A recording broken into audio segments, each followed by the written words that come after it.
ဘယ်ဘက်ကပြန်ထုတ်ဖြည်းဖြည်းချင်း1 2 3 4 5 6 9 10 11 12ကုံအောင်ထုတ်နားပါဒီစဟစ်ကွန်ပါပရာနီယမ်လေးလုပ်တဲ့အခါမှာရှူပြီးရင်အောင့်တယ်အောင့်ပြီးတော့မှပြန်ထုတ်တဲ့အခါမှာပေါ့နော်ဒီထုတ်တဲ့အချိန်ကညံသွားတတ်တယ်အဲ့ဒီညံတာလေးကိုဒီချေတို့ကထိန်းချုပ်ပြီးတော့ဖြည်းဖြည်းချင်းလေးထုတ်ပေးပါတစ်ချိန်လောက်လောက်တာမှမသိတာဘူးတင်မဲ့10ချိန်လောက်လေးချင်းတဲ့အခါမှာအောင့်ပြီးပြန်ထုတ်တဲ့အခါမှာညံသွားတတ်ပါတယ်အဲ့ဒါလေးကိုထိန်းချုပ်နိုင်ပြီဆိုလို့ရှိရင်ဒီချေတို့ဒီဟာရဲ့နီးစနစ်လေးတကယ်ကျသွားပြီပေါ့နော်ဒီစဟစ်ကွန်ပါပရာနီယမ်လေးကိုတော့တစ်ခါလေးကျင့်မယ်ဆိုရင်ဘယ်ရရှူညာထုတ်ညာပြန်ရှူဘယ်ရထုတ်အဲ့လိုမျိုးဘယ်ညာနှစ်ဖက်ပေါင်းရင်အနည်းဆုံး10ချိန်လောက်လေ့ကျင့်ပေးပါဘလို့အချိန်တွေမျိုးမှာလေ့ကျင့်ရမလဲဆိုလို့ရှိရင်ကိုက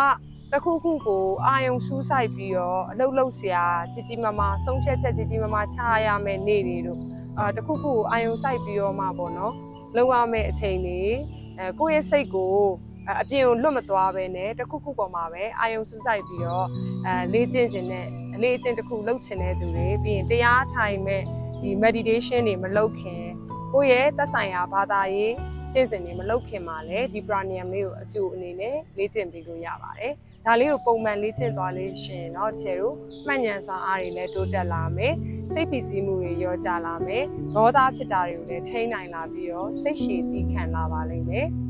ပြီးအဓိကကတော့ပေါ့နော်ကိုယ့်ရဲ့ခန္ဓာကိုယ်အတွင်းထဲမှာရှိရဲ့ယောဂတွေကိုလည်းတဖြည်းဖြည်းနဲ့ပေါ့နော်မဖြစ်နိုင်အောင်တိုက်ထုတ်ပြီးတော့မှကာကွယ်ပေးနိုင်ပါလိမ့်မယ်နော်ဒါဆိုလို့ရှိရင်ဒီနေ့မှာတဏှာမျှဝေပေးခဲ့တဲ့ Sahit Komba Praniam လေးကိုအလုံးပဲလွယ်ကူစွာလိုက်ပါပြီးလေ့ကျင့်နိုင်ကြလိမ့်မယ်လို့လည်းတဏှာမျှော်လင့်ပါတယ်ချေတို့ရဲ့ Healthy Body and Detox Mind လို့ခေါ်တဲ့ Praniam လေးတွေကြီးလေ့ကျင့်သင်ကြားပေးထားတဲ့ Praniam program လေးဟာဆိုလို့ရှိရင်လေကိုယ့်ရဲ့ယောဂကနေကိုယ့်ရဲ့ခန္ဓာကိုယ်နဲ့ လိုက်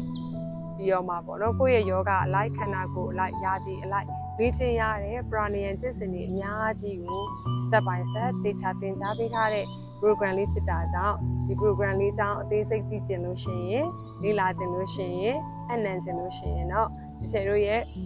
တဏှာဝိ Ancient Reality Yoga page messenger ကနေတိုက်ရိုက်ဆက်သွယ်ပြီးတော့မှမြင်းမြန်းစုံစမ်းအနံ့လို့ရနေပါပြီเนาะအားလုံးကျေးဇူးတင်ပါတယ်ဒီချက်ကတော့တဏှာယောဂပါရှင် Namaste